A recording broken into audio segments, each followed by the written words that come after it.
Shabbat Shalom. Shabbat Shalom. Shabbat Shalom. Shabbat Shalom. All right, Sabbath and peace to all of you that made it out to Shabbat service. All right, it's truly a blessing to keep Shabbat with all of you. We are going to go into the portion that's been prescribed for this week, which is Leviticus 16, verse 1 through 34, and Numbers 29, verses 7 to 11.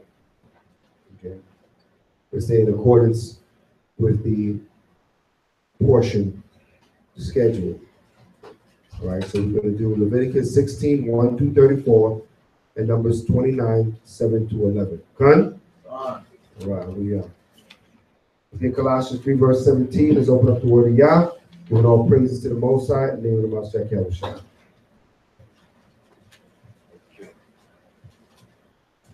Malachi.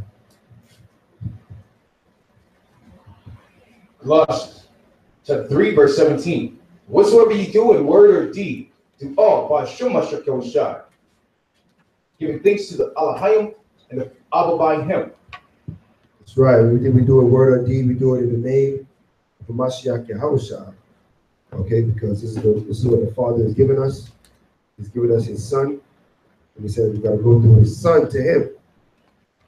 That's right. That's what he told us. He said he's a door to the Most High. Anybody else trying to get to the Father any other way would consider what? A thief and a robber, which we know has no place in the kingdom of heaven. Right. Right. So we go to the Father by Hashem HaMashiach Yahushua. We're going to keep the law, statutes, commandments by Hashem HaMashiach Yahushua. Okay. So let's get it. Leviticus 16 chapter, verse 1.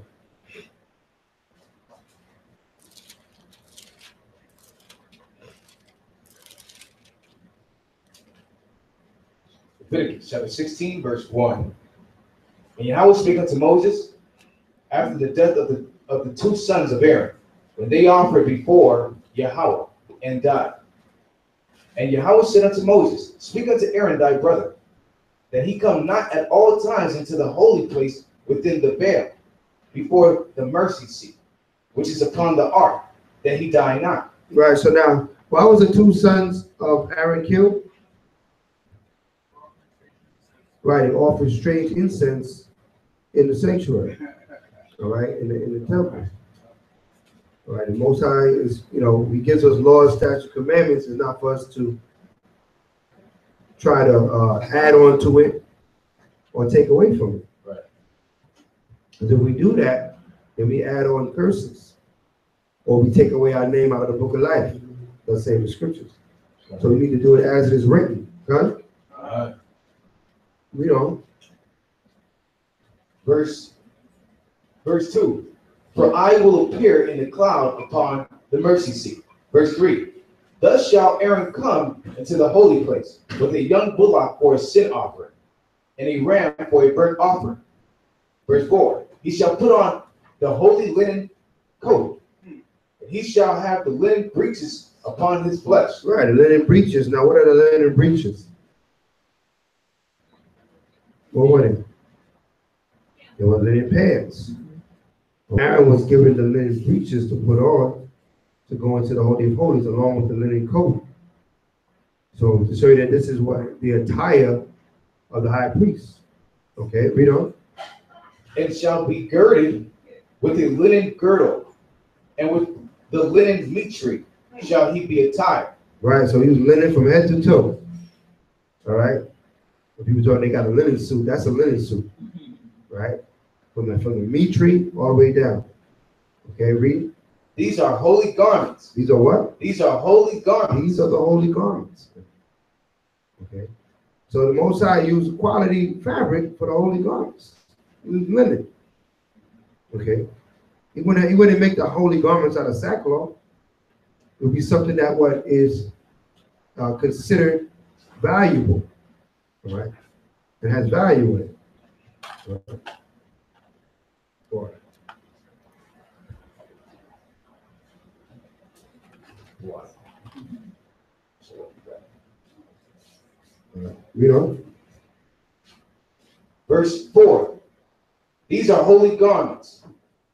Therefore shall he wash his flesh in water, and so put them on. Verse 5. He shall take of the congregation of the children of Israel 2 kids of the goats for a sin offering, and 1 ram for a burnt offering. And Aaron shall offer his bullock of the sin offering, which is for himself. Right. And make an atonement for himself. Make a what? And make an atonement for himself. And what do we learn? What does the word atonement mean? To what? We went over this. What does atonement mean? Huh? We'll read it again. Bible dictionary. It's okay. We get the book. We get the word atonement. So he made an atonement for himself. Let's see what he did.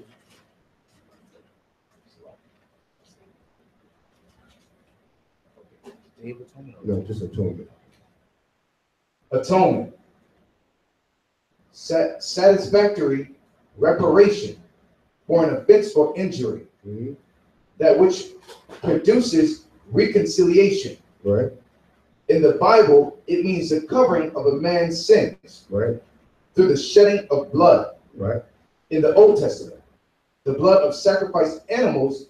In the New Testament, the blood of man's redeemer. Right. Right. So what is it? It's a covering for your sins. It's also a payback. To put it in layman's terms. Right. The blood is what gives the atonement.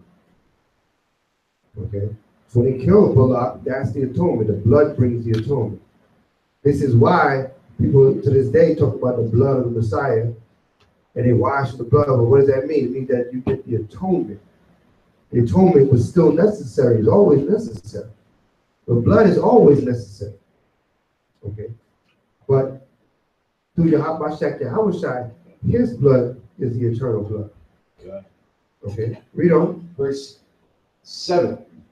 And he shall take 2 goats and present them before Yahweh at the door of the tabernacle of the congregation. And Aaron shall cast lots upon the 2 goats, 1 lot for Yahweh and the other lot for the scapegoat. Right. And Aaron shall bring the goat upon which Yahweh's lot fell and offer him for a sin offering. Right. So everybody uses that terminology, the scapegoat. Who's the scapegoat? That's the one that you do what?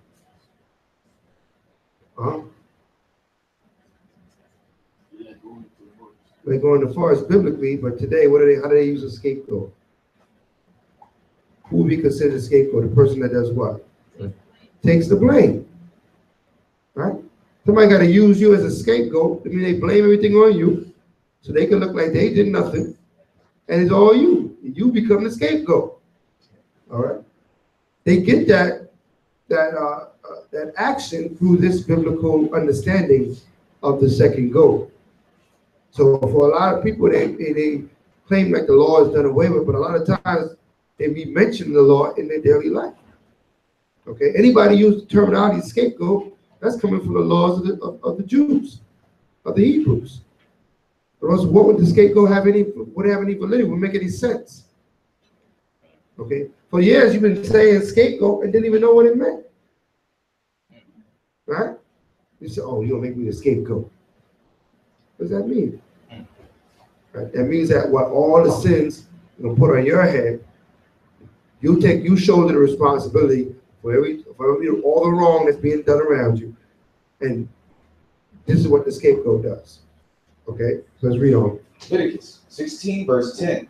But the goat on which the lot fell to be the scapegoat shall be presented alive before Yahweh to make an atonement with him and to let him go for a scapegoat into the wilderness. Right. Verse 11. And Aaron shall bring the bullock of the sin offering, which is for himself, and shall make an atonement for himself. Right. And for his house. And shall kill the bullock of the sin offering, which is for himself. Right, for himself and for his house. Because as a man, even though he's a high priest, as a man, he's the head of his house. So he has to not just pray for himself. When he prays for himself, he's praying for himself and his house. Right? Because his house is under his order. All right. Hold that and give me Joshua 24 and 15. Let's start with 14. Mm-hmm. But he said something before that. That's important. Joshua chapter 24 and verse 14. Now therefore, fear Yahweh and serve him in sincerity and in truth. Right, so we fear the Most High, serving in sincerity and in truth. Understanding that whatever the Father gave us is better than our own thoughts and our own mind. Read. And put away the powers which your fathers served on the other side of the flood. Right, with false powers, false gods. Right? And a lot of those gods is what a lot of us served before we came to this truth. Right. Those same false gods, the same false powers. We got to put those things away. Right? And all the attributes of them. And everything that they told you. Okay, read. Put away the gods which your fathers served on the other side of the flood and in Egypt, and serve ye Yahweh. Verse 15. And if it seem evil unto you to serve Yahweh, right, choose you this day whom ye will serve. Right. Either you're going to be with the Most High, or you're going to be with Shaitan. That's right. He said, choose, man. Don't be lukewarm, straddling the fence. Today you with Yahweh, tomorrow you with Beelzebub. Right. Choose, man. Make a choice. If you're going to be righteous, be righteous. Because you make it more difficult on yourself, jumping back and forth. Right. Read on. Verse 15. Whether the gods which your fathers served that were on the other side of the flood, or the God of the Amorites, in whose land ye dwell. Come on. But as for me and my house. And that's the key right there. The God of the Amorites, in whose land ye dwell. Because oftentimes where we live, we go along with the society that we live in, right? Whatever, we're in America, we do things that America do. Right? If we were living in China, we'd be doing what the Chinese do. Right? Our people in Japan doing the Japanese do. They all over the earth and they just go with the masses of where they live. Okay? That's the key right there. He said, don't follow the God of the Amorites in where you dwell. Not because you live here, mean you have to be about here. Right. Right? You can still serve Yahweh. No matter where you are in this earth, no matter what culture you're around. Okay? We have a culture that doesn't have any borders, no earthly border. Wherever you are, you're a Hebrew Israelite. Okay? But he said he scattered us to the four corners of the earth. That means everywhere are Hebrew Israelites. Every part of this earth, there are Hebrew Israelites. Even if there's only one, right? In Alaska somewhere, not Alaska, I'm sorry, Antarctica. There's a lot of Israelites in Alaska. They have whole camps in Alaska, believe it or not. All right. But you out in Antarctica, the only Israelite out there. Right? But he said the four corners of the earth, we everywhere. Yeah. Cold as hell out there. All right, read on. But as for me and my house, we will serve Yahweh. Right. And the key, he said, me and my house. He was able to speak for himself and for his house. Anybody see that? He didn't say, as for me, later for my house, right? As for me, my house do what they do. I do what I do. That's out of order. He said, as for me and my house, he able to speak for himself and his household. We're going to keep these commandments. Okay? That's a house that's in order. Okay? People talk about putting the house in order. Order just means that the father is the head of the house. That's all it means. Everything else will work itself out. Right? Doesn't mean that you're perfect with the Lord. Doesn't mean that your finances is perfect. Putting your house in order means that everybody knows in the house who's the head of the house. That's the order. And from there, you can start setting every attribute of the house in order. Okay?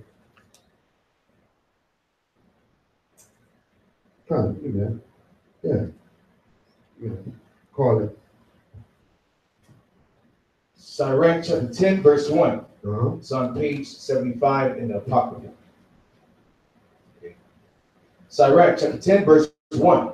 A wise judge will instruct his people. Right, a wise judge will instruct his people. Come on.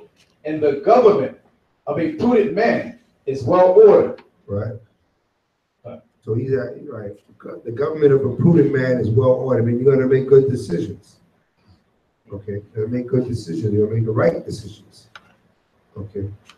But you got to become a prudent man. What does it mean to be prudent? What does that mean, to be prudent? These are words that are very important to understand because the Most High uses that word prudent throughout all the scriptures. Right. What does it mean to be prudent? Somebody look up prudent for me. Give me the definition of prudent.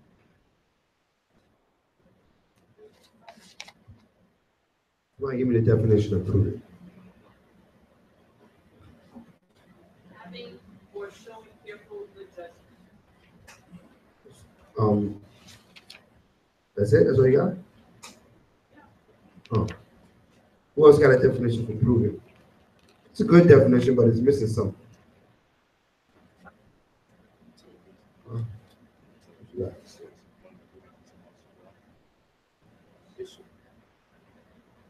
Go ahead. No, you see the one in Ezra. Okay. Priest or circumspect, sober, careful, providing for future profit.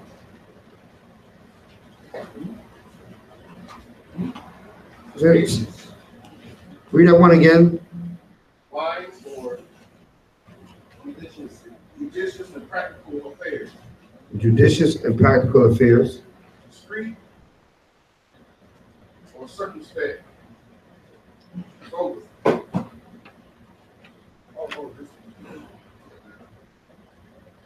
Careful in providing for the future. There it is. Right, there it is. That's what prudence is. When you're prudent, you're working towards a goal, and everything you do is towards that goal. That's a prudent action. That shows prudence. That you're not just doing what's right, you're doing what's right towards the goal that's at hand. All right. So he said we got to be wise and prudent. We got to keep moving towards the goal. What's the goal? What are we trying to do? Obtain salvation, right? Yeah. Right? Obtain salvation and deliverance. So that's the goal. So we got to move in that direction. So whatever you're doing, you might be wise with money, you might be wise with this, but is the ultimate goal being always the focus? Is the ultimate goal of the household the focus that we're moving towards Yah? We're moving towards righteousness. Yeah, we're good at this and that, but how does this make us more righteous? How does this make us close to our kingdom? Right. And that's the key. We can study scriptures, we can know precepts, but if we teach no one, does that bring us closer to the kingdom? That's not prudent to sit on your precepts and sit on the knowledge that the Most High has given you.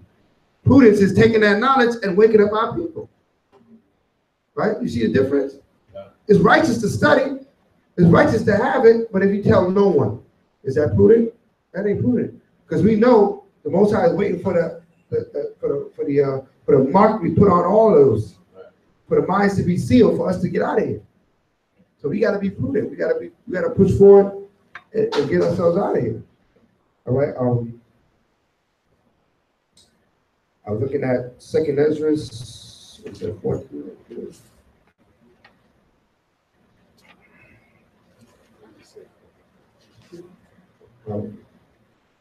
Right here.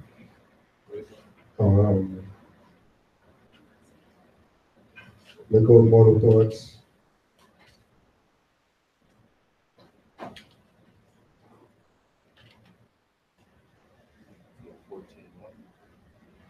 No, we'll start with 14. 13. 14, 13? Yeah. 2nd Ezra, chapter 14, verse 13. Come. Now, therefore, set thine house in order. Now do what? Now, therefore, set thine house in order. Right, so he's not going to do it for us. We got to do it. Come. Yeah. He said, now, therefore, set thy house in order. You set it in order. Okay. That don't mean it's not going to automatically just be in order. It takes some work to set it in order. Okay. You have to do that. It's an action that takes place. Now, therefore, set that house in order. Read on. And reprove thy people. And reprove thy people.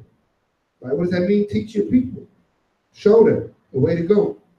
Read on. Comfort such of them as be in trouble. Our people that's in trouble, they're in his kingdom, they don't love this world. Most I always leave our people out there that don't love this world. They may not know this truth, but they can't stand this place. It's for us, for you to give them understanding. Right? There's always going to be those people that sigh and cry about the abominations done in the city. But they don't know why. They don't know what's going on. They just know it's not right. So we come out here, we give them that truth. It puts all together for them. Puts the pieces of the puzzle together. Our people that be out here enjoying this world, you know what I mean? They want to go from this club to that club. You know, they might not even hear the word of the Most High. It's our people that's out there, you know, that spirit that's out there amongst the people that knows something ain't right. They don't have this truth, but they know something ain't right here. Right? They might be in the churches looking for the truth. Right? They might be in the mosque. They might be in the synagogue because they know something ain't right here. These are the people that we need to really reach out to and wake them up because they know this is a bad dream. So we got to wake them up. Right? Dream too good, you don't want nobody to wake you up. So, man, don't wake me up right now. Let me finish. Let me see what's going on here. Right? I just hit the number in my dream. I'm going shopping. Leave me alone. Let me sleep. Right? But for our people that know this is a nightmare, we got to wake them up. All right? Read on. Verse 13. And now renounce corruption. Verse 14. Let go from thee mortal thoughts. Let go from me what? Mortal thoughts. What's mortal thoughts? That's thinking about what? What does the word mortal mean? What does the word mortal mean? Mortal. Now I gotta look up another word. You're gonna do a lot of definition today. What does the word mortal mean? That what? Die, right? That you can die. That's a mortal thought. You're worried about dying. You're worried about this one life to live. That's a mortal thought. You're worried about the span of your days on this earth. That's a mortal thought. Don't worry about that. All right? The man was made to be immortal. That's right. It means our days will go on forever and ever. That's all immortal means. That we don't end. All right? Mortal means that you're worried about the end. You look at that? I thought you were saying something. Yeah. It says, living human being often in contrast to divine being, subject to death. Subject to death. Subject to death. You only worry about this one life. How much years I got? Oh, I don't have much years left. These mortal thoughts. Okay. We're spiritual. We're thinking about the life to come. That's a spiritual thought. For you to be actually thinking about the kingdom and the life to come after this one, that's a spiritual thought. That's not a mortal thought. Right. But you're thinking beyond the constraints of your flesh. Okay. Read on. Verse 14. Cast away the burdens of men. Right. Put off now the weak nature. Right. Don't be weak. Don't be feeble. Most High, with the Most High, there's power. Read on. Verse 15. And set aside the thoughts that are most heavy unto thee. Right. Worried about bills and situation problems. Set aside those thoughts to do the work of Yah. Okay. Yes, you got to handle your business, but if you're serving the Most High, He's going to leave you, hungry. He's not going to leave you naked. He's not going to leave you thirsty. And you serving the Most High. So what are you worried about? Okay. The Father knows what we need. Okay, to survive. So all this stuff is keep putting our house in order. All right, so let's go back. Let's go back all the way back to Leviticus. He went into all that to show that why the priest he made atonement for himself and his house, because you couldn't atone for just himself. You can't just say I'm gonna fix me. I gotta fix me in my house. All right. Read. Leviticus. There we go.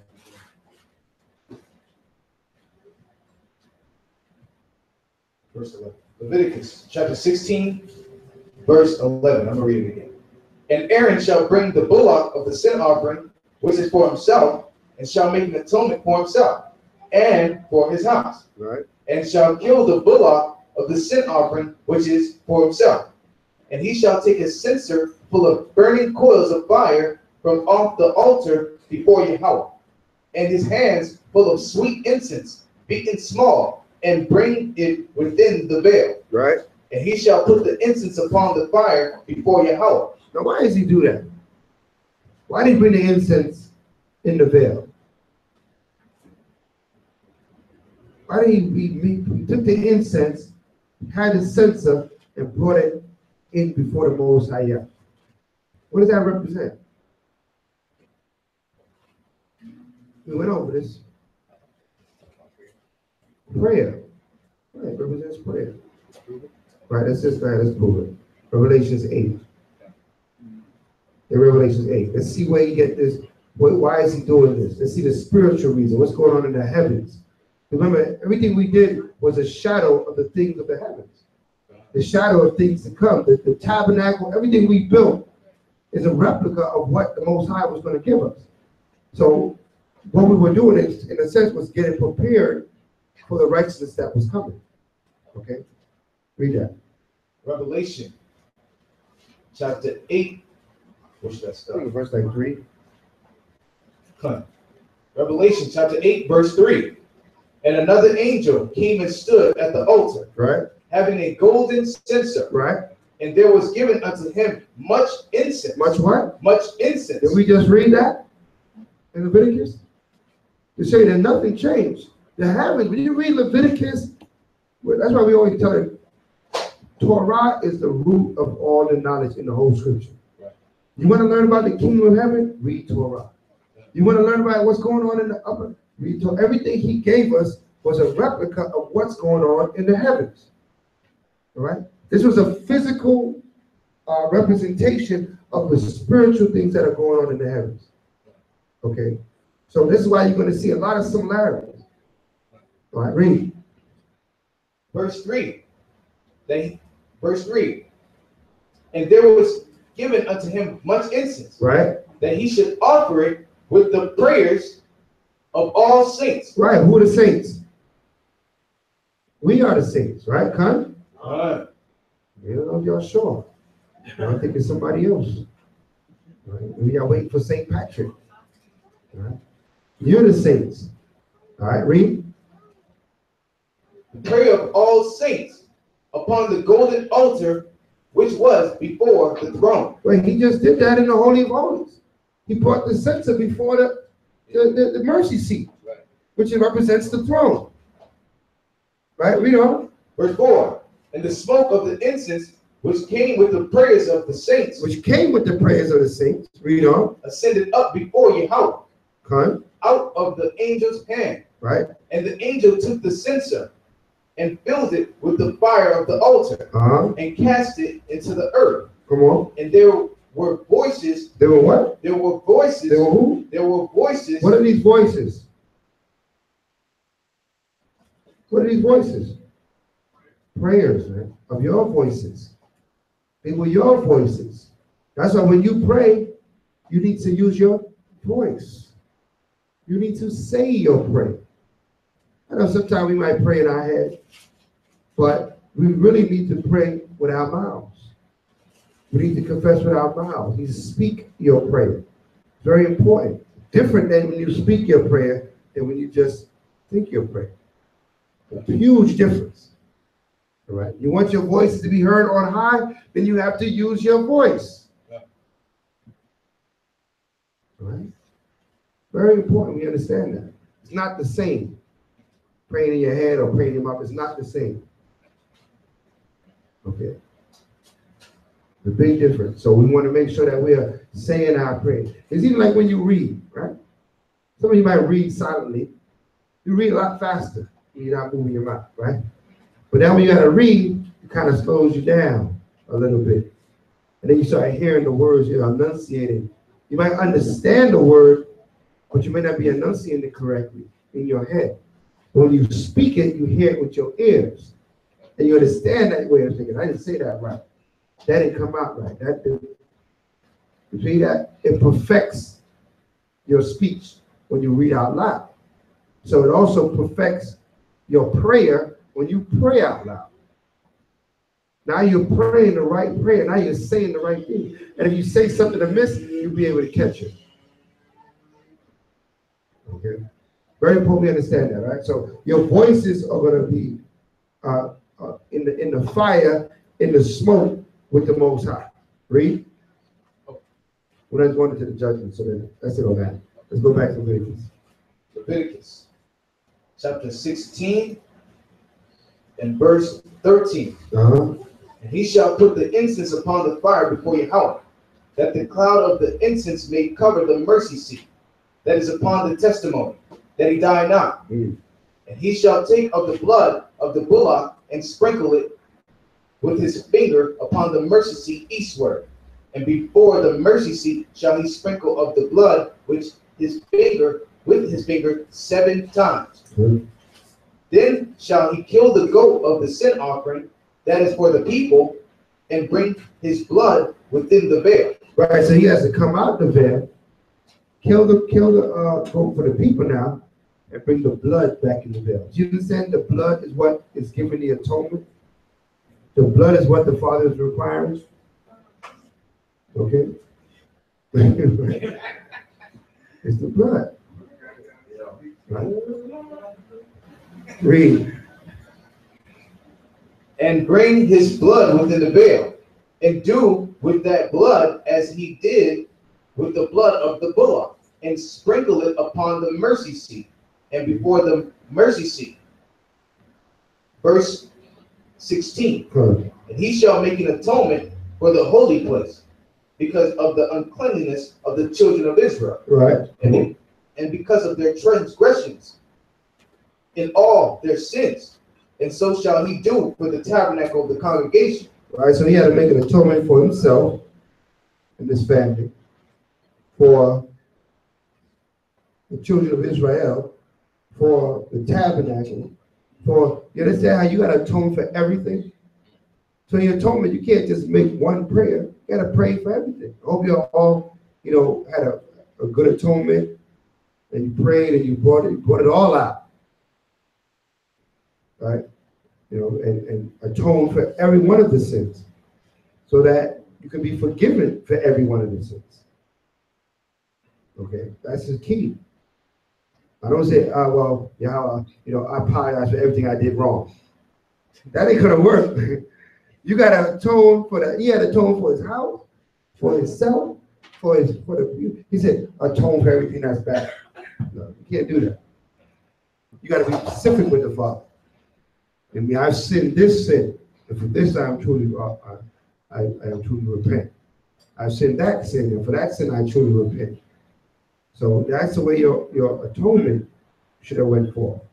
Okay, but each and everything that you have done, and then you atone for the things that you don't know. And if there be anything else that I've done that I'm not aware, I atone for that too. Okay, this way you're totally covered. Everybody understand that? Read. Leviticus chapter 16, verse 17. And there shall be no man in the tabernacle of the congregation when he goeth in to make an atonement. That's right. In the holy place, until he come out, and have made an atonement for himself and for his household and for all the congregation of Israel. So that's saying now, what he going to do is atonement. He's in what? He has to be in what? In private, right? He said nobody else could be in the tabernacle when he's doing it. That sounds familiar.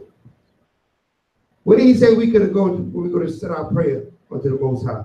And I told him, where should we go? In our closet, right? Right. Meaning that what? We're by ourselves. Right. So that everything that the Messiah showed us, that the Torah shows us, has not been done away with. It's just been a new understanding on it. Okay, a higher understanding.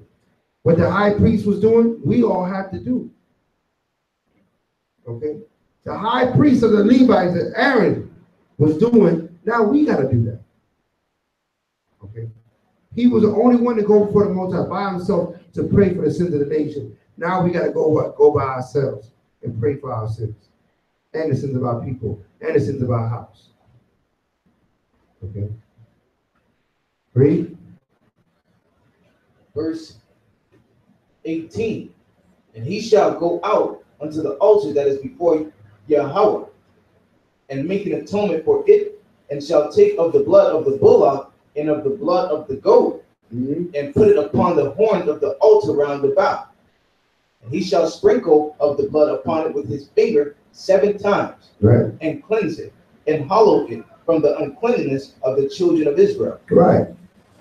And when he had made an end of reconciling the holy place, and the tabernacle of the congregation, and the altar, he shall bring the live goat. And Aaron shall lay both his hands upon the head of the live goat, and confess over him all the iniquities of the children of Israel, and all their transgressions and all their sins, putting them upon the head of the goat, Right. and shall send him away by the hand of a fit man into the wilderness. And the goat shall bear upon him all their iniquities unto a land not inhabited. Right. So what? This is a scapegoat. All right. That goat would carry those sins that mentioned or out of the land into the wilderness. A lot of times, like we mentioned, how they use a scapegoat today, that's usually the guy that gets fired at the job. Where everybody was doing it, but this guy is a scapegoat, so he gets to take his show on the road. All right, well, that's what you do with the scapegoat. Okay, read on. Verse 23. And Aaron shall come into the tabernacle of the congregation, and shall put off the linen clothes, the linen garments, which he put on when he went into the holy place, and shall leave them there. And he shall wash his flesh with water in the holy place, and put on his garments, and come forth, and offer his burnt offering, and the burnt offering of the people, and make an atonement for himself and for the people. Right. And the fat of the sin offering shall he burn upon the altar. And he that let go of the goat for the scapegoat shall wash his clothes and bathe his flesh in water, and afterward come into the camp. And the bullock for the sin offering, and the goat for the sin offering, whose blood was brought in to make atonement in the holy place, shall one carry forth without the camp. And they shall burn in the fire their skins and their flesh and their dung. Right, so they would totally burn them up. You know what I mean? They would totally get rid of them. What they would say it was cremated. Right. You know what I mean? Burn them up. All right, because the blood was already used. Because in the blood, the significance of the blood is life. The scriptures say there's life in the blood. That's why we cannot eat blood. Okay? That's why the blood has to drain out. And you have to cook your food well done. You don't want no bloody steaks like Esau. Because you don't want to eat the life. That's the life. Okay? So it's very important to understand that the blood is significant. All right? For our atonement, required of the Most High. Okay, for our atonement. Okay? What verse you up to? Leviticus 16 and 28. All right. And he that burneth them shall wash his clothes, and bathe his flesh in water, and afterward he shall come into the camp.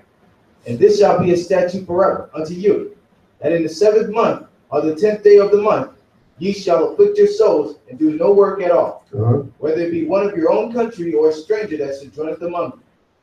For on that day shall the priest make an atonement for you, to cleanse you, that ye may be clean from all your sins before Yahweh.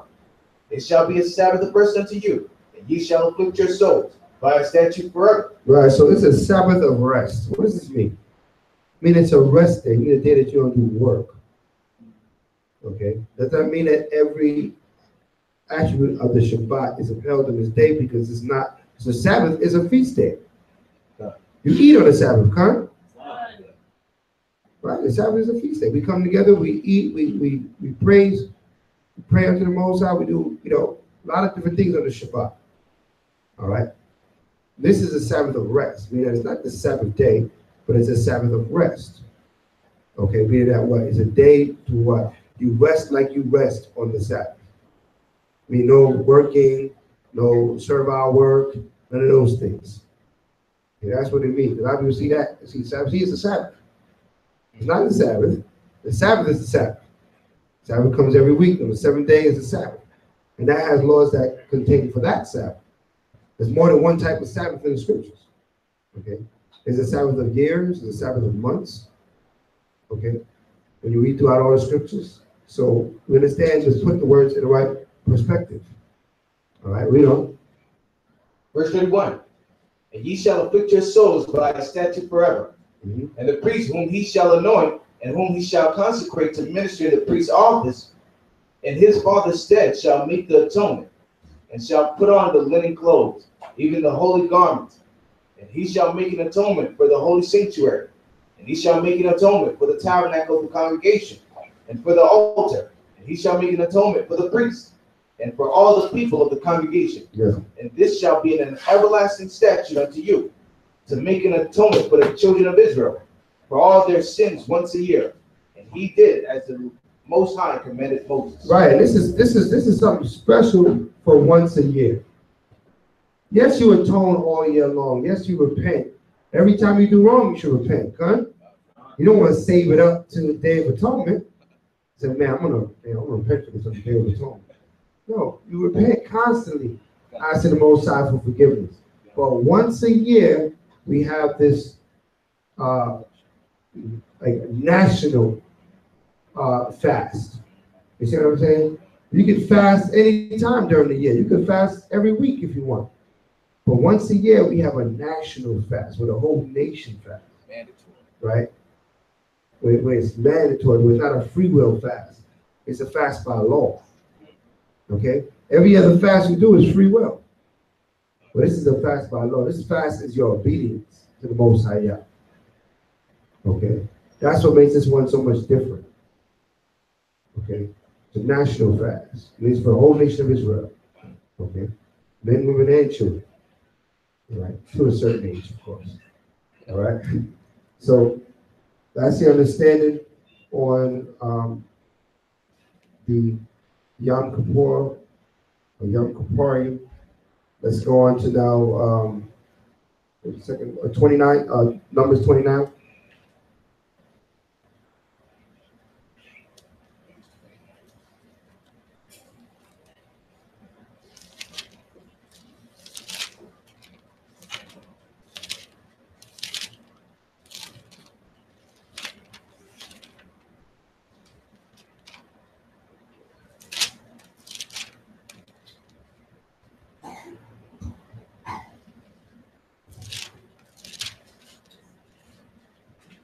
Start with 7.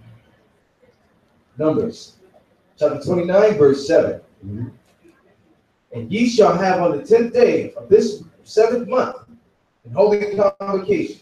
Ye shall afflict your souls.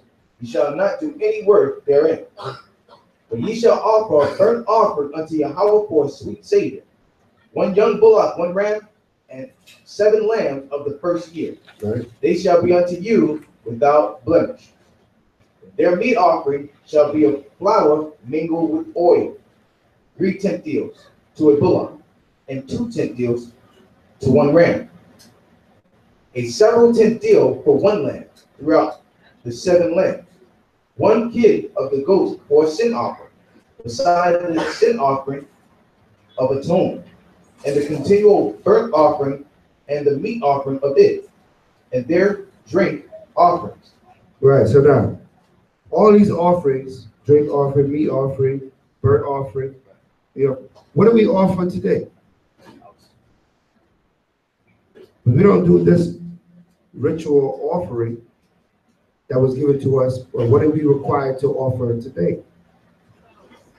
Ourselves, right? Give me Romans 12 and 1. Romans 12, verse 1.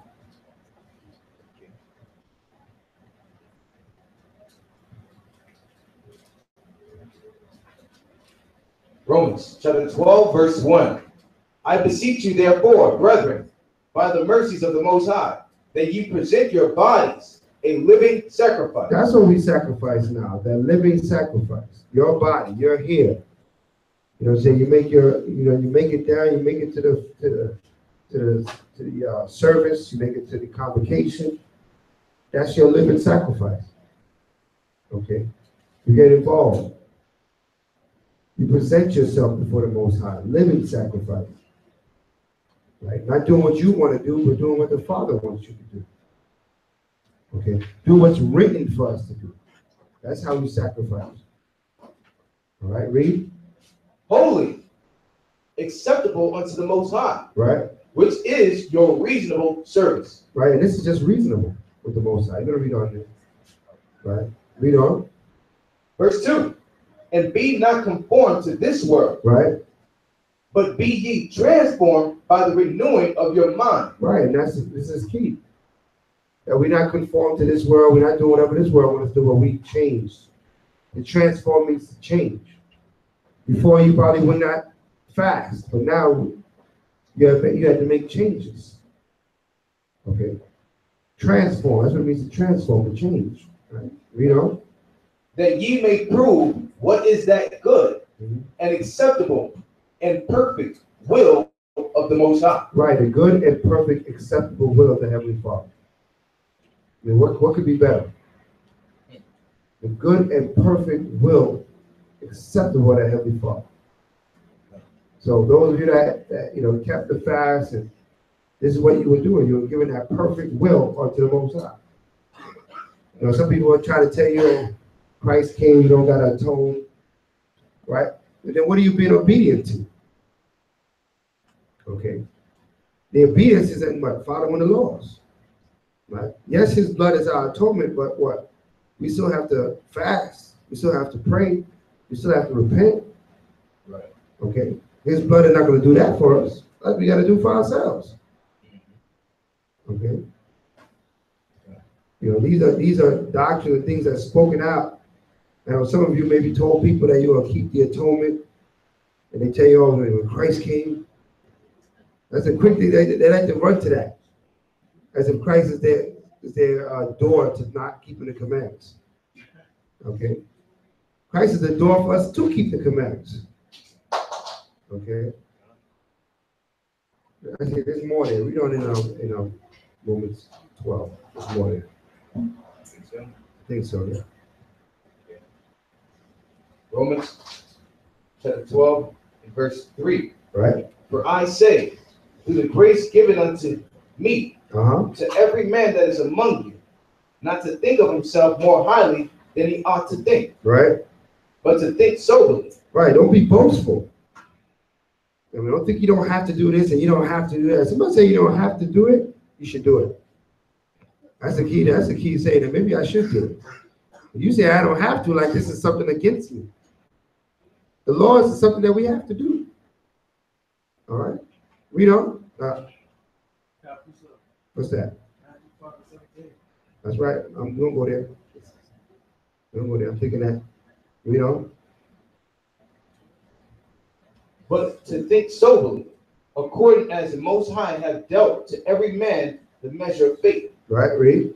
Whereas we have many members in one body, and all members have not the same office. That's right. Don't we have many members in your body? Right? Just look at your body. There's many members. Right? You got eyes, ears, nose, feet, hands. They all do something different. They don't do the same thing. So just like our bodies have many members, but we are one, right? Read on. All the members have not the same office. Right. So, verse 5. So we, being many, are one body in Mashiach Yahushua. What is he saying here? Why is he making this comparison? What is he saying here?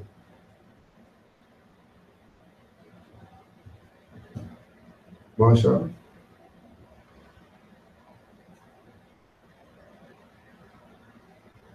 I was thinking about the restriction in dreams.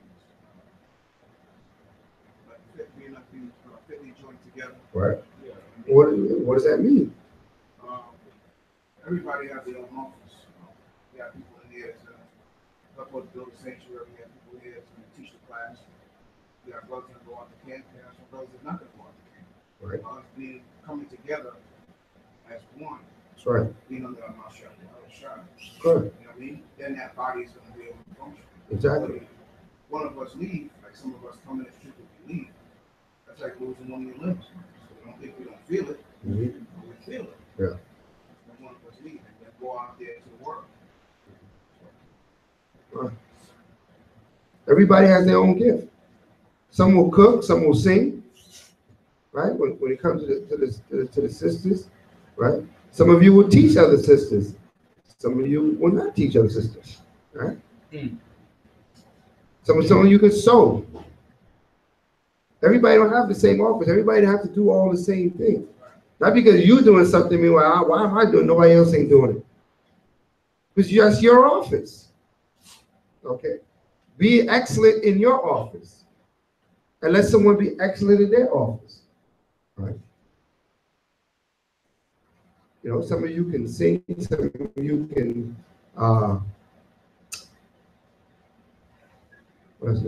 organize, right? Some of you can, you know, we have like, we have high holy days, some of them decorate, right? Some of you scribe, write things very well, recording, make a record of things, write things down.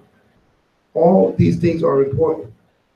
Don't think that your gift is not important. When you start thinking, looking at somebody else's gift, and you're thinking yours is not important, then you say, well, they don't need me.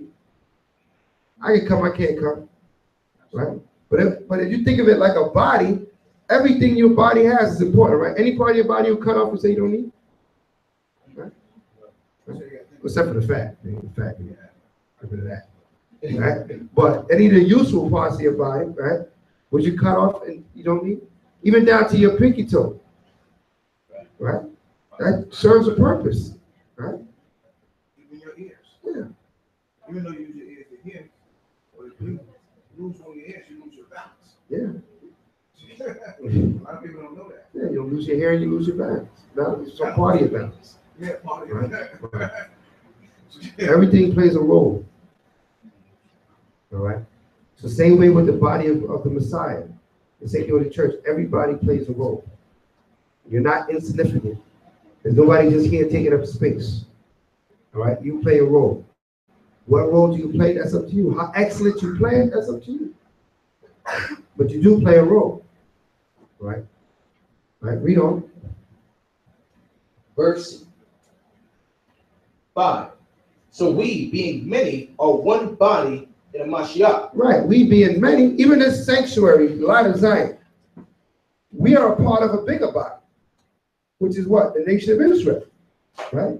The children that's coming back to the LOZ is part of the body with HOI, AOI, believe it or not, IUIC even.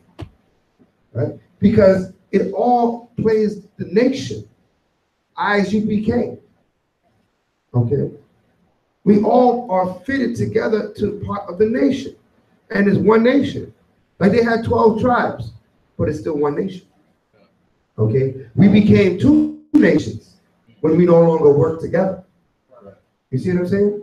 We became two nations. We wasn't created to be two nations. We were created to be one nation. All right? Our wickedness made us into two nations. Okay? Because we couldn't deal with each other, you know, across the board with all the tribes. Right? Divisions amongst the nation. All right? Now we have schools. Schools, we all part of one nation. No matter what school you at or where you go to, unless that school is bringing forth division, now you're creating two nations. Okay? So we have to look at the big picture like our bodies. So what Paul is giving us is a perspective how to look at things. That we understand we all are important in the eyes of the Most High. Okay, into whatever organization you belong to, you play a role in this truth. All right, read it. I would say a perfect example would be how the Levites belong to the apostle Aaron.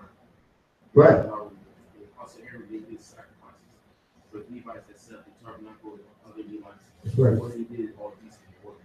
That's right. Everybody had their job, their office. Certain families of Levi, what's the families you were saying? Kohath, right, Myri, right, Goshen. Goshen, right, yeah. Different families played a different role. One had to put up the tents, one had to bear the vessels, one had to bring the stakes and the wood.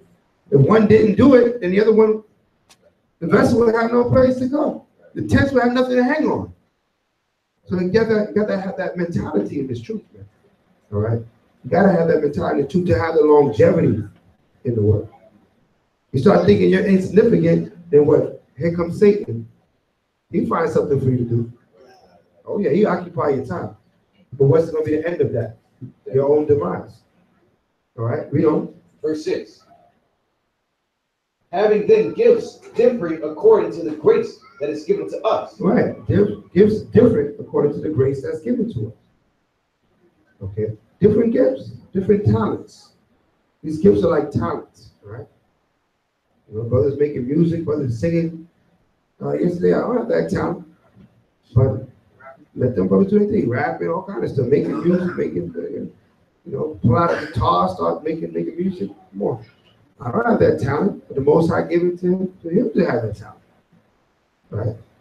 And we work together, and what? The praise goes up, excellent, to the Most High, yeah. Read. Having then gifts differing according to the grace that is given to us.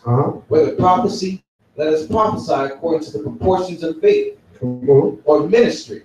Let us wait on our ministry, or he that teacheth on teaching.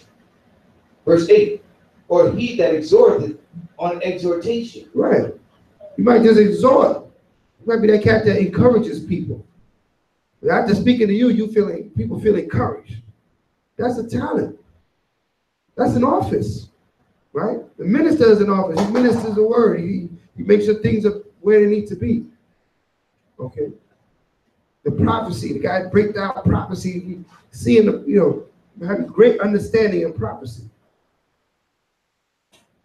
Seeing it come to pass. We don't all have to do everything. Everybody understand that? Very important we understand that. We don't all have to do everything. Don't think that, oh, I got to do that, what he's doing, or else I'm not fulfilling my duties. No, do what you can do. Right? Read on. Verse 8. He that giveth, let him do it with simplicity. Right. He that ruleth with diligence. Right. He that showeth mercy with cheerfulness. Right. Let love be without dissimulation. Right. Let love be without dissimulation. What does that mean, dissimulation? Let love be without dissimulation. You might look up that word, dissimulation. That's a very important word to understand as well. Most I put these words in the scriptures, we skip over them, we lose the meaning of the whole verse. Okay? Because that summed it up. Everything he was saying, love without dissimulation. So what is dissimulation? Who has it for me?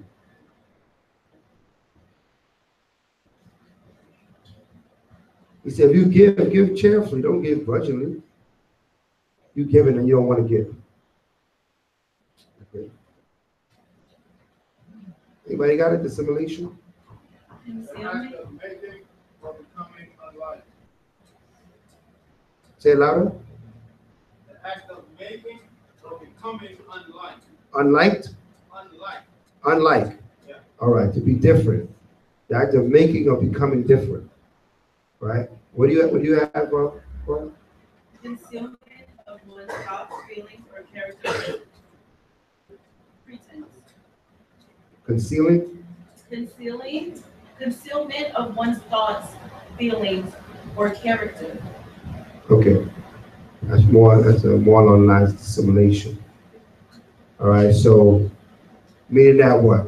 When we love, we're supposed to love outwardly, supposed to let it be known, without dissimulation. All right, without being covert, without being underhanded or that's basically what it's going into. Not defrauding one another. Okay. So read on. Verse 9.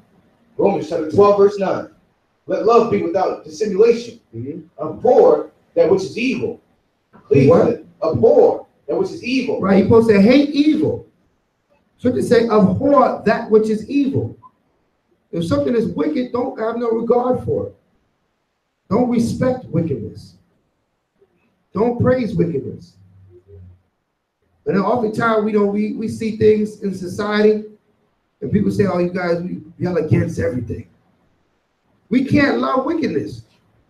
Scripture say we got to abhor the evils that we see. If we see our sisters out there dressed, revealing, we abhor that. We see our men dressed like women, we abhor that. We see our women dressed like men, we abhor that. We speak against it. Okay? We don't say it's okay. It's not okay. We don't regard it. Okay? We are separate from the dealings and the ways of this society.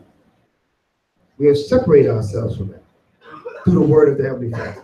Okay, we don't. Abhor that which is evil. Uh-huh. Cleave to that which is good. Come on. Verse 10. Be kindly affectionate one to another. Be kindly affectionate one to another. Right? Compliment each other. It ain't gonna kill you. Brother got good, brother coming with a fresh garment, we go crazy for him. Yo, man, yeah, where you get that done? No, man, I look good.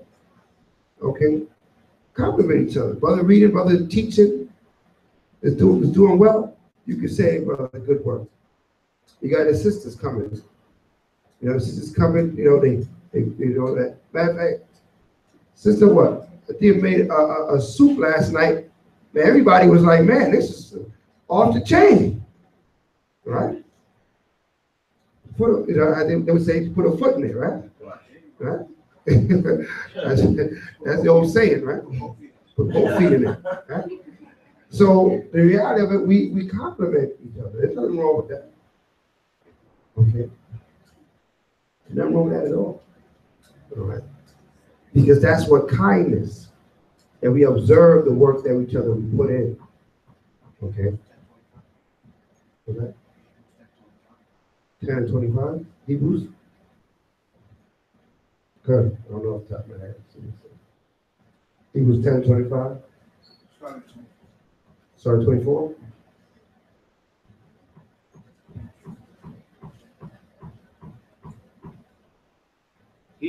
Hebrews chapter 10, verse 24. And let us consider one another to provoke unto love and to good works. That's right. Consider one another, provoke unto love and good works. Let's push each other to do what's right. All right. Push our children to honor their parents. Push our wives to love their husbands, right? To submit unto their husbands. Push our husbands to love their wives and nurture them, bring them up. We submit. We supposed to push each other to do what's right. Not be okay with sinful mentality or interactions, but it's encourage each other to do what Yah has told us to do. Okay, read on. Verse 25. Not forsaking the assembling of ourselves together. Right, never forsake the assembling ourselves together. Brothers is getting together, sisters getting together. You're supposed to put all energy to be there. All energy to be there. Because in that's when you learn brotherhood and sisterhood. You can't learn it on your own. All right? You can never learn sisterhood or brotherhood by yourself. Okay? If you're not good at it, get good at it. Right? You don't have to be good. He wasn't good at everything you're good at now. He wasn't born good at it. You learned. Right? You learn. You learn how to be a good brother, learn how to be a good sister. Right? You can't just wake up one day and say that it's not automatic. Put that effort forth. Understand that that's part of your righteousness. Okay? You can keep the law, okay, Sabbath day, this, that. But if you can't be kind, you can't be charitable, you're missing a huge part of the law of the Most High. Read on. Verse 25. And let us consider one another to provoke unto love and to good works. Right. Not forsaking the assembling of ourselves together. Come on. As the manner of some is. Right. But exhorting one another. But exhorting one another, encouraging one another. Read. And so much the more as ye see the day approaching. Don't you see the day approaching? Don't you see America falling apart? Right, what do you think? What, America's gonna go on forever and ever and ever? At the rate that's going right now, it's like a company going out of business. Right? Everybody's at each other's throats. You know, you see a team fall apart when they start arguing with each other. You say, yeah, that team is finished. Right? So you got Esau, arguing with each other left, right, and say he's finished, man. They can't agree on anything. They used to have a unified front at one time, man. They used to respect their leadership. Now they don't respect their own leadership. Imagine that. Their own president they disrespected. What you put him there then for? It's your president. Right? Not my president. I ain't got nothing to do with this. Right? That's your president. Now you disrespecting the man you put in office. Right? You out of order. Y'all supposed to do what that man say. Your leadership. Right? But what? They're falling apart. And it's a blessing. It's a blessing to see it. You know what I mean? We should be happy to see that. Okay, read on. Verse. Is that it on that? On the Hebrews? Yeah. All right, go back to Romans. Romans chapter 12 and verse 10. Good. Be kindly affection one to another. Right. With brotherly love. With what? With brotherly love. That's right. Brotherly, sisterly love, man. Just looking out for one another. Right. Just looking out for one another. Having a care for what your brother or your sister have going on with them. All right. May not affect you personally in any way, but you care what they going through. In this society, we got an individual-like mentality. My business is my business. I don't want you to know my business. I got my business. You ain't got no business. But we all covering our own business. Got this secret business that we don't want nobody to know about. Satan moving secretly. You gotta keep that in mind. He moving darkness. So no one light up a candle and put it under the bed, right? If something is good and is light, you put it up on high so all can see it. You got secret business you don't want nobody to know because you're dealing with wickedness. They need to repent. Get right with the Father. Okay? Repent, get right with the Father. That's all it is. Shake it off, man. It's not condemnation. This is correction. Correction brings you to perfection. Perfection brings you to salvation. Everybody understand that? Read. Verse 10. In honor, preferring one another. Right. Honor means respect. Preferring one another, man. You want to see your people do good. You want to see the person do good. You want to have them, it's not just for what you want, but what they get. When you see your fellow brother and sister get what they need and move forward, you feel good. You sending up praises to the Most High Yah. Read on. Not slothful in business. Right. Fervent in spirit. Right. Not tired, late all the time. That's slothfulness. Right? Be on time. Be ready to work. All right. Read on. Serving your hope. Verse 12. Rejoicing in hope. Patient in tribulation. Continuing instant in prayer. Patient in hope, instant in prayer.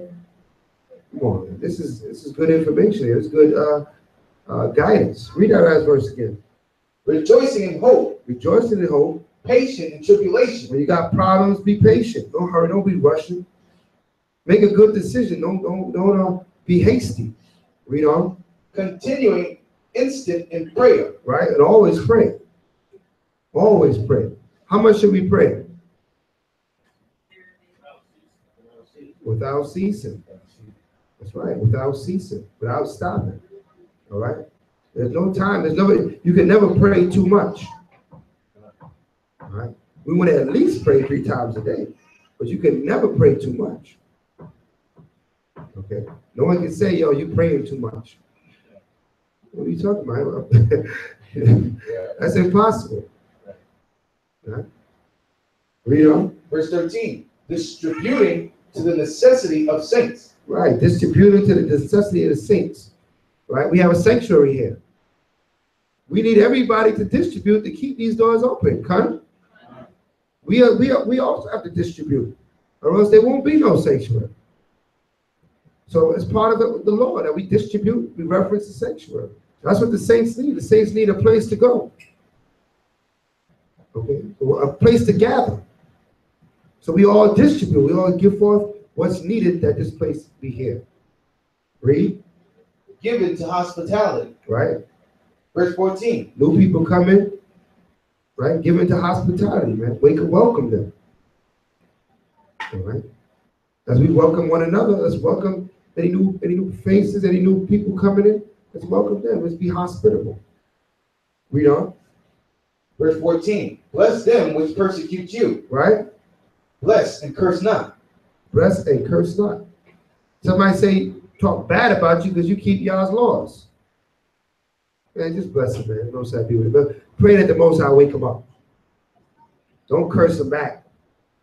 That's why Most High, so somebody say something to you, you ready to get back at them.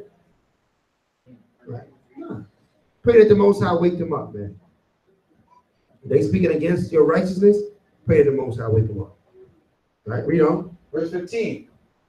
Rejoice with them that do rejoice. And weep with them that weep. Come on. Be of the same mind one toward another. There it is, man. If we cheer and we joyful, be joyful with us. If someone is dealing with some sorrowful situation, be sorrowful with them. Okay. Most High is teaching us here through these verses how to be a family, how to be a nation. Remember, a nation is just a group of families. Man. That's all it is. Right? Read on. Mind not high things, but condescend to men of low estate. Right? Be not wise in your own conceits. Recompense to no man evil for evil. Right? Provide things honest in the sight of all men. Right? No tit for tat, evil for evil. You did something to me, I got to do something to you. Right? That's awful, man. That's definitely against the will of the Most High. Okay. Someone falls short and sin against you, pray for that person. And be an example to that person how not to do what that person did. Right? So show them how this is supposed to be done. Don't go stoop to their level, they do something wrong, and you got to do something back. That's wickedness. Okay? All this spiritual instruction, all wrapped in one chapter. All right? Romans 12, read. Verse 18. If it be possible, as much as life in you, live peaceably with all men. Right, be peaceful. Come on.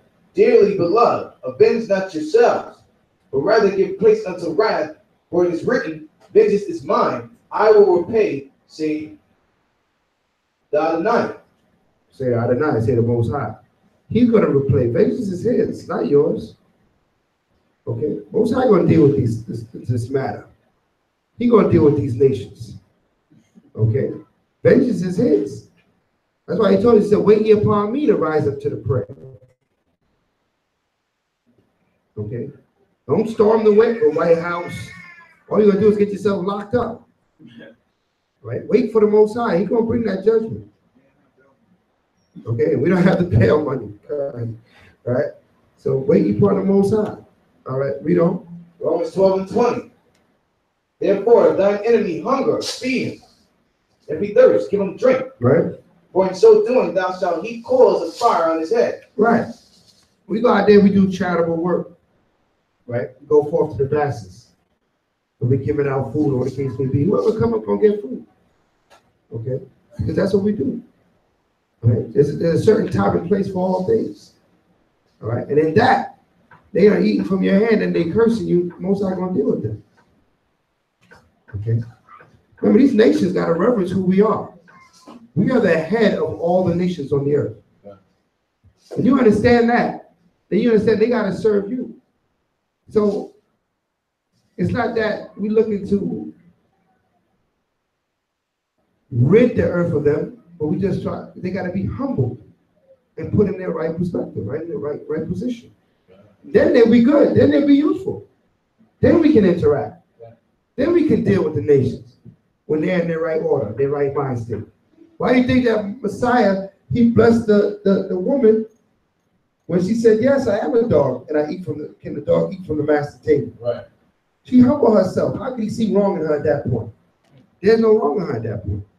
Ain't no wrong in these nations as long as they humble themselves to Israel. That's right. All right? But if they want to be proud, then we're going to deal. All right? Then we're going to have to be, there's going to have to be a humbling process. All right? Read on. Romans 12:21. Be not overcome of evil, but overcome evil with good. Yeah, it is, man. Don't be overcome with evil. Don't let evil take over you. Somebody come at you with an evil, angry spirit, don't get evil, angry back to them. Overcome their anger and their vengeance with good. Okay? You don't fight fire with fire. You fight fire with what? Oh, man. Y'all must be still hungry. Y'all still hungry? Take it slow. You fight fire with water. You don't see the fireman coming there with fire to put out your fire. You come with a hose with water. So you bring forth that water. Somebody come at you with fire, bring forth that water. Okay? That's power right there. You want to fight fire with fire, y'all bump your head. All you have to do is create a bigger fire. More mess. Read on. That's it on that? All right, hallelujah. Let's get the half Torah portion is Isaiah 57 and 14. Isaiah 57 verse 14.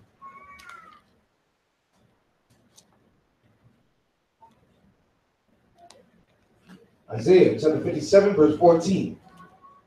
And shall say, cast ye up and cast ye up, prepare the way, take up the stumbling block out of the way of my people. For thus saith the high and lofty one, that inhabited eternity, whose name is holy. I dwell in the high and holy place, with him also that is of a country in humble spirit, to revive the spirit of the humble, to revive the heart of the contrite ones. Right, so what? We got to be humble. Right? In that song, be humble. Right? Right. That spirit is out there that we got to be humble. We got to humble ourselves. So humble means what? That you're ready to hear, you're ready to learn, you're ready to receive. You don't think that you know everything. Okay? What you got, Sharon? 1 Peter 5 and 6. Come on, hold that. Where are you at in 1 Peter 5 and 6?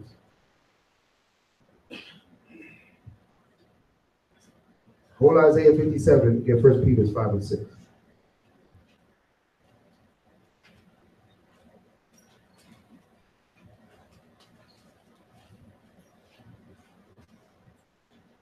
First Peter chapter 5 verse 6. Humble yourselves, therefore, under the mighty hand of the Most High. Right. That he may exalt you in due time. Right, let him bring you up. Humble yourself that he might exalt you under the hand of the Most High. How do we humble ourselves under the hand? By letting him guide you, by letting him teach you, by letting him instruct you. And you don't get high-minded thinking you know better than what the Father said. You say, you know what, if it be thy will, y'all, this is what I'm going to do. I'm going to do according to your will. That's a humble spirit right there. Humble don't mean you're a pushover. Humble doesn't mean that that anybody could get over on you. Humble means that you've given yourself to instruction by the Most High. You allow the Most High to instruct you and guide you. That's humility. Okay, that's humility. But you wait to hear him before you act like you know. Okay, read on. Verse 7. Casting all your care upon him, for he careth for you. Be sober, be vigilant, because your adversary, the devil, as a roaring lion, walketh about, seeking whom he may devour. Right, and a roaring lion ain't even something to mess with.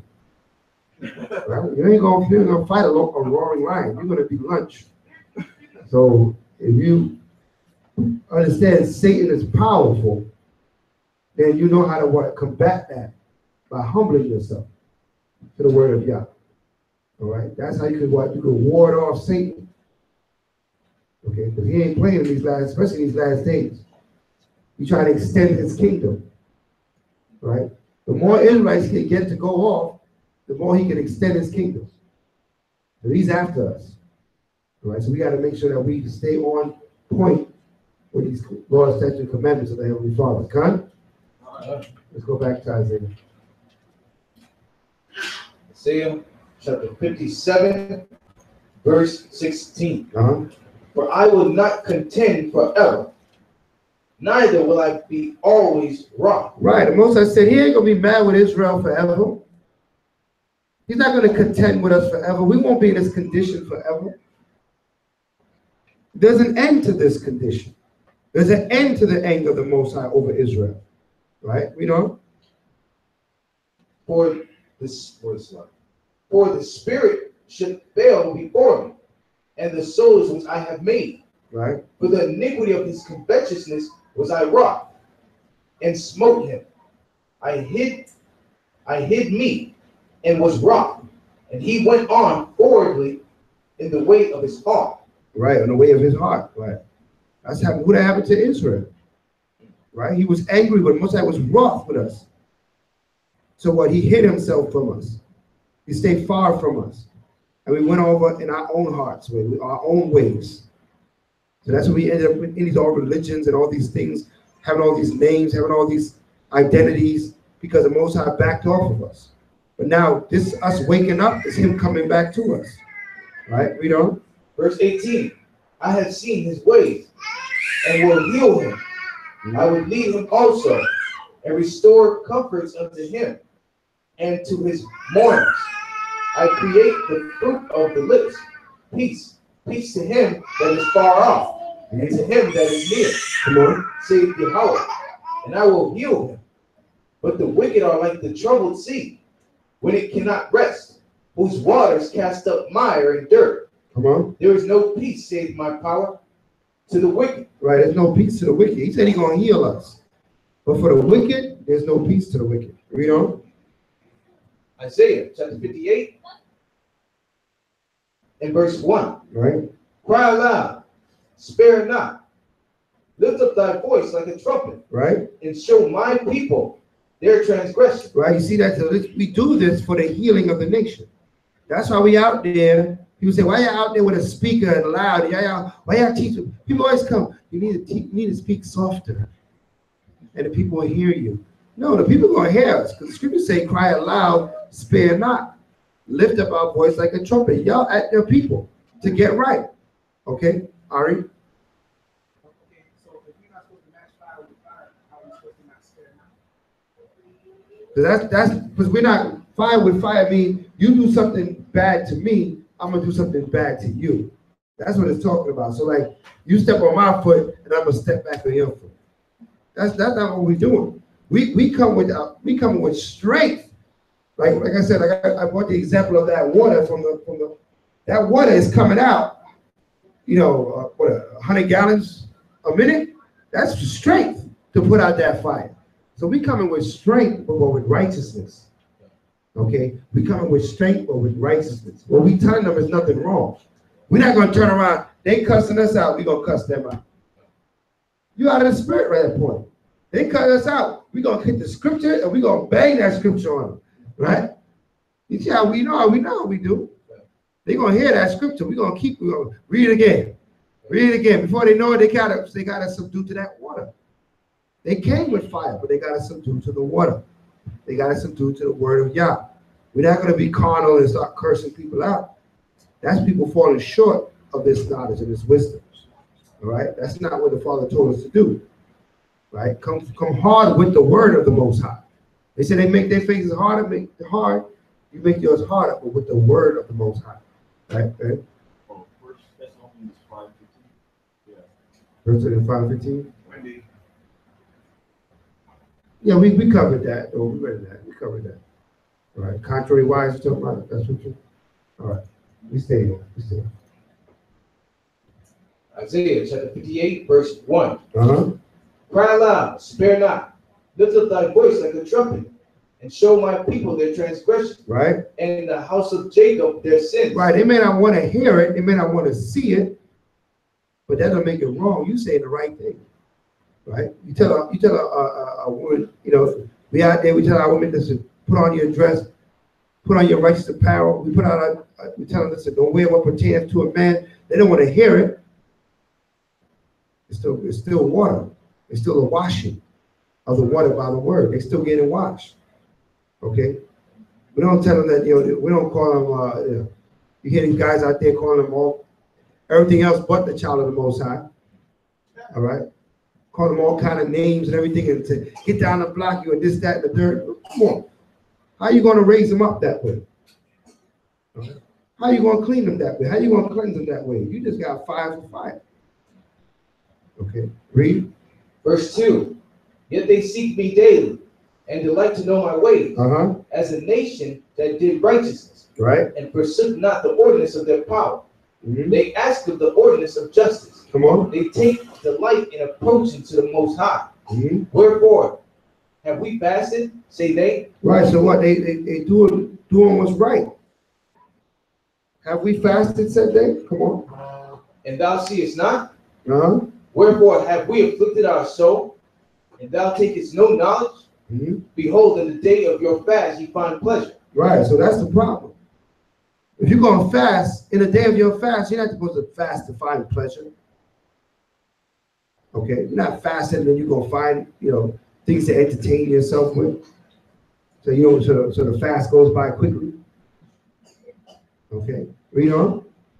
And exact all your labels. Right. You're exacting your labels, checking your money out, making sure your bank account, you know, doing your budget. That's not a time for it during your fast. Right. Read on. Verse 4. Behold, ye fast for strife and debate. Some people fast just to say, I'm more righteous than you. They fast for strife and debate. Well, I fasted, so that means what I say is right. That don't mean nothing. Okay. That's not gonna, you know, win the battle because you fasted. Right is right, wrong is wrong. Huh? Read. Behold, ye fast for strife and debate, and to smite with the fists of wickedness. Come on. You shall not fast as you do in this day. Right then. So that's not the type of fast that the Most High requires of us. What kind of fast did he require of us? Read. To make your voice be heard on high. Is this such a fast that I have chosen? A day for a man to afflict his soul? Is it to bow down his head as a bulrush, and to spread sackcloth and ashes under him? Wilt thou call this a fast and an acceptable day to the Lord? No. Verse 6. Is not this the fast that I have chosen? Right. To loose the bands of wickedness? To loose the bands of wickedness. That's what we fasted. We fasted for righteousness' sake. We fasted that, you know, maybe there's some wickedness on us that we need to get off of us. So we want to loose the bands of wickedness. All right? Sin is hard to get off you. It gets stuck on you. You got to shake it off. You got to get it off you. That fasting is what you need to what? Get that sin off of you. Right? Loose the band of wickedness. Read on. To undo the heavy burdens. Right? Come on. And to let the oppressed go free. Come on. And that ye break every yoke. Come on. Is it not to deal thy bread to the hungry? Right. This is a powerful fast he's talking about here. Right? To break every yoke. What is a yoke? A yoke is a shackle. All right? A yoke is a chain. To break every chain.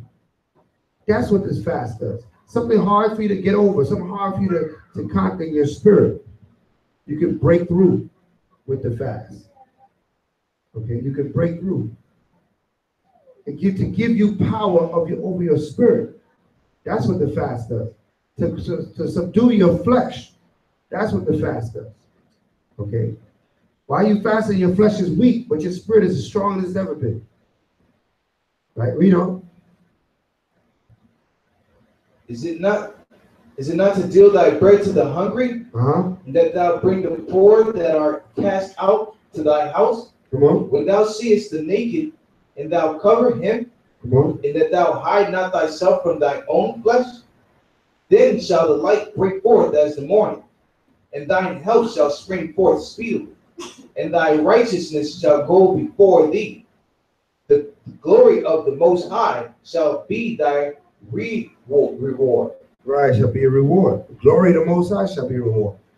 That's what we're going to get, our reward. That's our payday. the day of redemption, the day of salvation. It ain't doomsday for you. It's payday for you. Good day. Okay, read on. Verse 9. Then shalt thou call, and the Most High shall answer. Thou shalt cry, and he shall say, Here I am. If thou take away from the midst of thee the yoke, the putting forth of the finger, and speaking vanity. Right? Could you imagine that? That you pray to the Most High, Father, call upon your name. And you go, yeah, I'm right here. Most of you would probably give up the ghost, and your prayer actually got answered. All right. We actually used to converse with the angels in heaven. We getting back to that point. You got to ready your mind for that. Because you pray and you actually got the answer. We used to not get the answer. Right? The pastor says the Most High work in mysterious ways. But the Most High going to deal with us directly. He's going to be nigh unto us again. Near unto us. So when we pray, get the answer. We speak, we get spoken to. Okay? We got to prepare your mind to receive that. Okay? It might scare you at first, but then you get used to it and say, okay, Most High actually talking back to me. Spirit's actually showing me things. I don't wonder. I see it. I understand. You know? You got good instruction. Come and move forward. All right? Read. Isaiah chapter 58, verse 10. If thou draw out thy soul to the hungry, and satisfy the afflicted soul, then shall thy light rise in obscurity, and thy darkness be as the noonday. And Yahweh shall guide thee continually, and satisfy thy soul in drought, and make fat thy bones. And thou shalt be like a watered garden, and like a spring of water, whose waters fail not. And they that shall be of thee shall build the old waste places. Right. Thou shalt raise up the foundations of many generations, and thou shalt be called the repairer of the breach. The repairer of the breach. Mean that what? We are back together again. A breach is a break, a tear, a rip.